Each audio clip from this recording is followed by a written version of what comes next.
the typical process, we've talked about it, you plan, you build it, you fund it, you build it. This is kind of front-loading that process a little bit. The first step, finding out what people's values are. What is it that matters most? For some, it might be we want a safe and secure community. For some, it might be the beauty of the area or preserving the natural resources. Some, it might be I want to create a place where my kids can live so they're not far from me, where they can get a good job and afford a home. Whatever your values are, this process ought to discover those. The next step is to figure out how the region is going to satisfy those values. The way we develop our land, our transportation systems, our natural areas, etc., have implications for our values. Let's think about that. And then have a strategy for implementing. Then you get to the traditional plan, fund, and build. Oops, jumped ahead. I want to go through, did we ever figure out how to go back? No.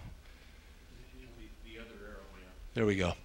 I'm going to just go through a case study from your neighbors to the west. Over the last year or so, we've been facilitating a process called Envision Cache Valley for Cache County, Utah, and Franklin County, Idaho.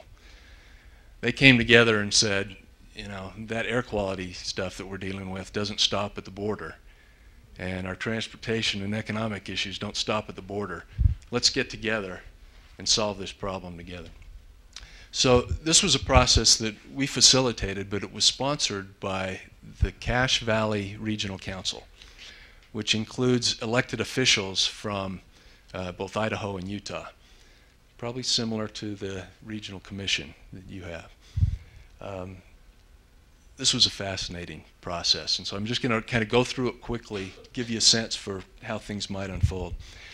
This is the steering committee. You're not going to be able to see those names, but the points I want to make are two. One, lots of people involved from very different backgrounds, both sides of the border. The co-chairs of this effort were Dirk Bowles, a county commissioner in Franklin County, Idaho, and Tom Jensen, who's an architect from Logan. The second point I want to make is that this has to be a locally controlled process. It's not about somebody coming in and telling you what the best steps are.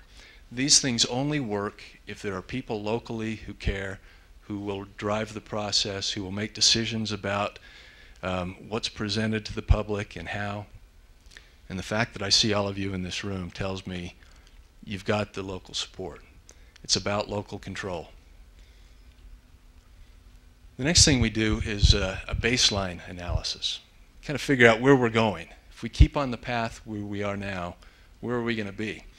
And so we gather information about population growth, and we're able to show that the population is projected to double by 2040. We then looked at recent growth trends. Over the last 10 years, what are the lot sizes? Where's the growth occurring? Start putting all that information together, and we could start to get a picture for the direction we're heading. So these are just some visuals. This is Cache Valley. Each of those yellow dots is an existing structure.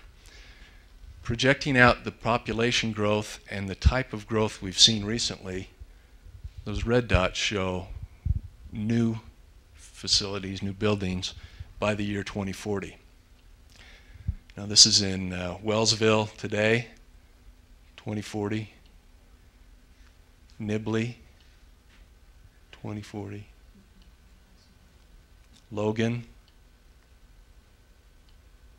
North Logan, Preston, a little more dispersed, but there. And again, the whole valley. So that's kind of a visual way of saying, this is the direction we're going. Do you like it? First round of public involvement was a series of workshops. And we had 10 of them throughout the valley. Had people show up and kind of brainstorm their ideas. What kind of future do we want? We asked them to come up and solve a problem. I said, you're going to add another 125,000 people in the next 30 years. Where are they going to go? Are there places that you want to preserve? Are there places that are best for development? How do you want to get around? So we're not getting up and giving speeches. We're getting together at tables. We're working with our neighbors. We're listening to different ideas and we're going to solve this problem. They have this chip game and tools where you can identify different types of development, different types of housing, see how much land the different types take up.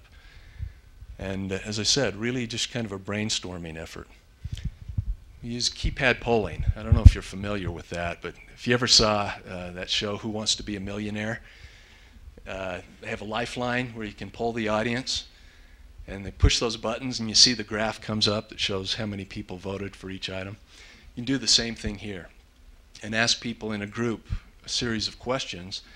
They can push their buttons anonymously, but you see where everybody ranks on various issues right away.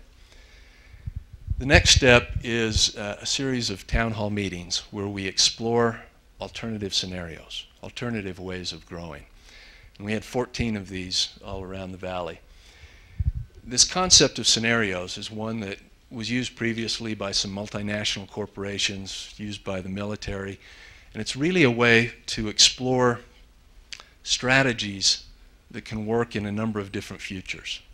I don't think any of us are going to stand up and say we can predict exactly what the future is going to bring.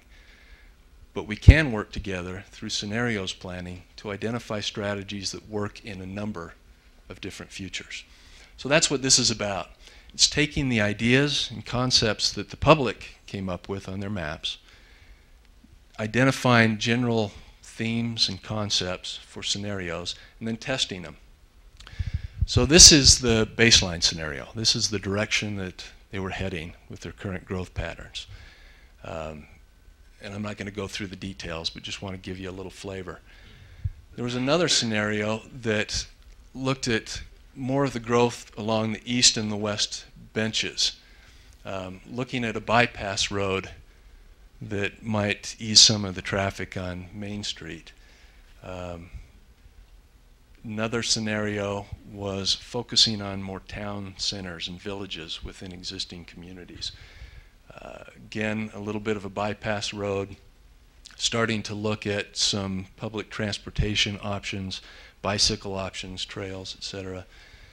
And then the last concept that was tested was more urban centers and putting less of the development in some of the rural areas. So more protection of farmland, some of the wetlands in the river valleys, etc. A little more aggressive public transportation. So a range of options. The important thing though is, how are those things going to work? How do we know whether any of those is going to be best for us in the long term? So we use modeling to plug in different transportation, different environmental approaches, different land uses, and then can measure outcomes that people care about. What's housing going to cost? How many miles of road are we going to need? How much water are we going to use? And again, I won't go through each of these, but this will just give you a sense for how we were able to measure and compare the various scenarios.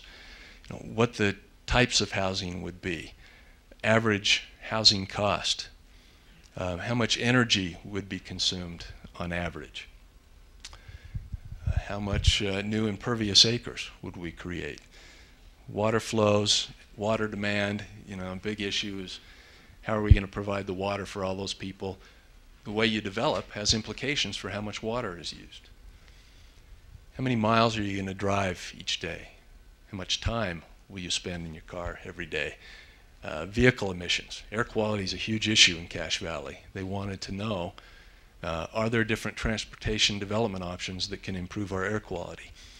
And then types of transportation. Costs. We're all worried about taxes.